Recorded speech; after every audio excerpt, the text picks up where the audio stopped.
When I first started travel photography, my backpack was full of gear. It gave me kind of this psychological reassurance that I'd never miss a shot. But in reality, it was exhausting.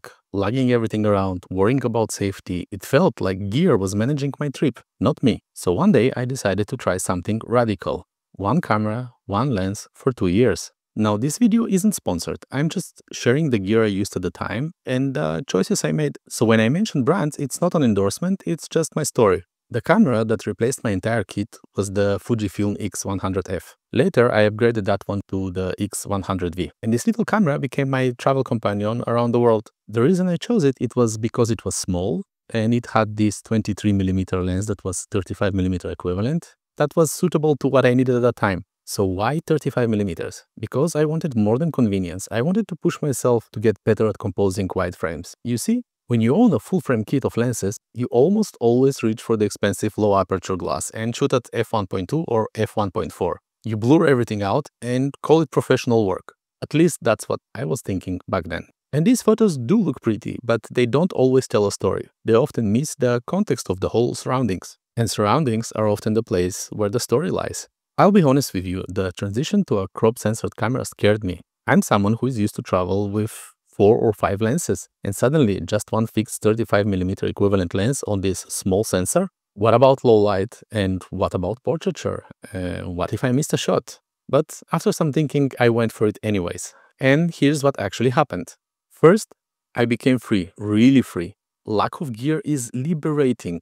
You are free from decision-making process of what kind of lens to use, which camera to take. And since my camera was with me all the time, I was also free from the worries that my gear could be stolen from the hotel. And my back was happy. I could spend longer periods of time outside because I wouldn't get tired as before. Second, everything was simple. Since I didn't have the paradox of choice anymore, I had to use what I had and make it work. Sometimes it did work, sometimes it didn't. But it wasn't as bad as I imagined, and that lack of choice really pushed me to be more creative with my framing. I have learned how to work the scene and make the most of situation with photographic potential. When you work with a zoom lens, most of us tend to compose from one angle by just zooming in and out, and if it doesn't work, we would simply carry on. Zooms kind of make us lazy, and that's not the case when you use a wide prime for your framing. What happens is that you can take the frame from the position you were initially standing. So if you want the frame, you're forced to explore, you're forced to get closer, you're forced to explore different angles until something clicks and you see, voila, this is the frame. And third, the size matters. With a large camera, you're often considered a pro, and in some cases that would open doors to the professional photographer, but in other cases you will always stand out, and becoming invisible is becoming a very difficult task. I remember being in the streets of Varanasi, India with my DSLR. People would often stop me, pose, and often ask me for money for a shot. But with a little camera, I blended in and was able to get these candid images of people in a way that they were completely unaware of my existence, of me being there. This photograph wouldn't exist if I had been carrying a huge lens. Morocco is another destination when people don't like to be photographed much. But as I was walking and photographing at the souks, because I had such a small camera, people didn't mind me as much. If I had pulled out a big camera, I'm sure the reaction would have been completely different. With this smaller system, I was less intimidating and much easier to ignore. No one would take me serious, and that was a benefit for me. I always liked images taken in such a way that you are close to the subject, you are participating in the scene, but no one is directly interacting with you. Apart from all the benefits that I already mentioned, one of the other big benefits of using one camera and one lens was the ability to develop a sort of intimacy with your gear. After some time, I knew every setting and button by heart. I could automatically see and evaluate which scenes are a good fit for the camera and which ones to just ignore and disregard. I really got to know what the camera with that lens combination can do. Composition was challenging at first. Shooting with such a wide field of view required a re-evaluation of my shooting approach and rethinking my composition in general, because with a pro gear, I would go for more close framing, focused more on the subject and their emotions. With 35mm, I was shooting mostly wider frames, including more of the environment beyond my regular subject. No more single subjects, no more blurred backgrounds. This was pure storytelling by leveraging all the elements of the scene and controlling the composition in such a way that everything worked together. Everyone who has become intimate with their 35mm lens knows that this isn't just a technical choice, it's more a philosophical one. This lens teaches you to see differently. It teaches you to get closer and really pay attention to composition and storytelling. You simply have no choice if you want your photographs to work. You will need to adapt to the lens needs. I can talk about the 35mm lens for hours, but perhaps it's a good place to send you to a video that I did dedicated for that particular lens and the experience of shooting with it. I will list it down below in the video description. These travels with that camera didn't just result in a new experience, but also with a series of pretty good images.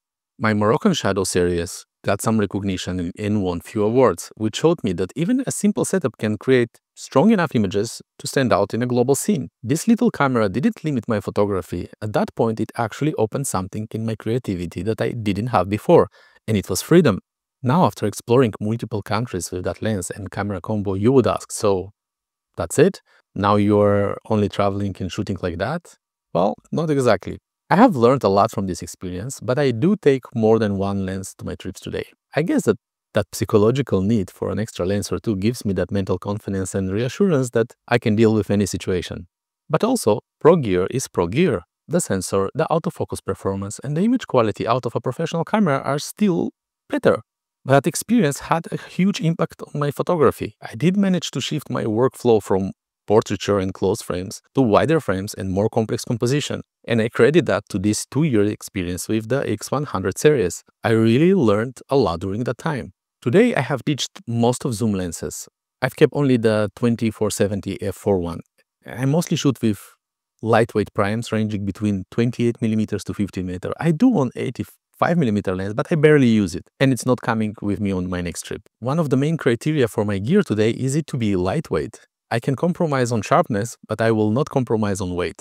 I will take a f1.8 over f1.2 anytime. The f1.2 might be a better lens, but for my real needs as a travel photographer, it is just a brick around my neck. It's probably worth to mention, but even today when I'm going out to shoot, I'm not going out with all my gear as before, unless there's something very specific that I want to photograph, so I will prepare a set of lenses specifically for that occasion. I will always try to limit myself to one camera and one lens per session. This experiment taught me something beyond photography. Limitation can be a gift. When you strip away the excess, you start to see your photography in a more clear way. Excess of anything makes us waste mental energy over decisions that you wouldn't need to make if you didn't have these extra things. In fact, some of the best street photographers today stick to one camera and one lens. That really helps them refine their vision, and the focal length that they use becomes part of their style. And if you want to try this yourself next time when you go on vacation, commit to one lens. Don't bring a just-in-case set of lenses. Try to work with what you have and see how you feel. I think if you try this approach, you might be surprised with the results. Sometimes the best way to get a better photo isn't to add more gear, it's to take it all away. So here I'm curious to hear about your experience.